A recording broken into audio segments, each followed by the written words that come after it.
సంక్షేమ పథకాలు రావట్లేదు, దానిపై మీ అభిప్రాయం? ఎవరికి కావాలండి సార్? నడవట్లేదా రాష్ట్రం? దివాళా తీసిపోయిందా? స్ట్రైట్ గా మీరు వేసారు క్వశ్చన్, నేను మీకు వేస్తున్నా. ఇవాళ రాష్ట్రం నడవట్లేదా? ముందుకి పిల్లల స్కూల్కి వెళ్ళట్లేదా? మరి జగన్ ఇచ్చిన సంక్షేమ పథకాల కంటే ఎక్కువ ఇస్తామని చెప్పారు కదా.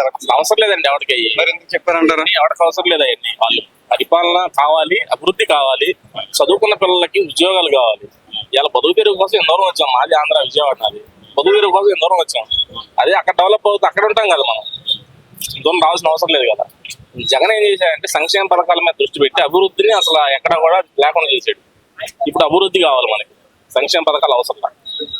అభివృద్ధి అంటే ఇప్పుడు అమరావతితో సాధ్యమా? అమరావతి ఏది సాధ్యపడదు. అన్ని టోటల్ గా డెవలప్మెంట్ అనేది అవ్వాలి. ఒక అమరావతితో ఎట్లా అవుతుంది అభివృద్ధి? అవ్వదు కదా. అన్ని విధాలుగా రావాలి.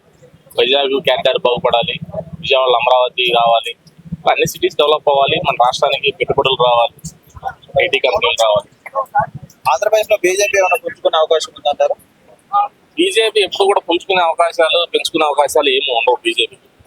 బీజేపీ జనసేనతో కలిపితేనో లేదంటే టీడీపీతో కలిపితేనో వాళ్ళు ఇచ్చే సీట్ల మీద ఆధారపడి ముందుకెళ్ళడం తప్పితే పర్టికులర్ గా బీజేపీ అనేది ఎప్పుడు కూడా అంత ముందుకెళ్లే పార్టీ కాదు. ఆంధ్రాలో వెళ్ళదు కూడా భవిష్యత్తులో ఎప్పటికీ. ఎందుకంటారు? మనం మత రాజకీయాలను సపోర్ట్ చేయం. ఖచ్చితంగా రాజకీయాలు చేయదు.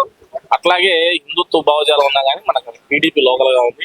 ఇప్పుడు కొత్తగా జనసేన వచ్చింది కాబట్టి అంతగా బీజేపీని ఆదరించదు. ఒకవేళ బీజేపీలో మరి జనసేన కలిసి పోటీ చేస్తుంది కంపల్సరీ. అదే నేను ఇంత చెప్పాను, టీడీపీతోనో జనసేన కలిసి ముందుకెళ్తే తప్పితే సపరేట్ గా వెళ్తే ఏమి ఉండదు బీజేపీకి అయితే.